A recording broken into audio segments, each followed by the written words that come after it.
Hi, I work with students all the time, and a lot of them know how to get the top grades, which is fantastic because you need the top grades to open the doors for you.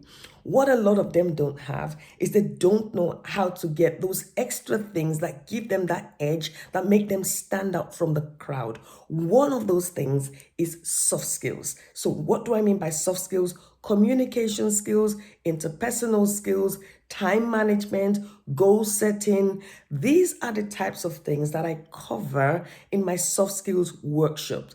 My next soft skills workshop is coming up in the February half term. It starts on the 15th. It's for 3 days. If you want your child to do well, not just in school, but you want your child to be successful beyond school as well, send them over to the soft skills workshop.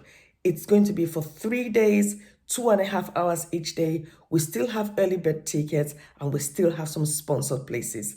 I hope to see your child at the workshop.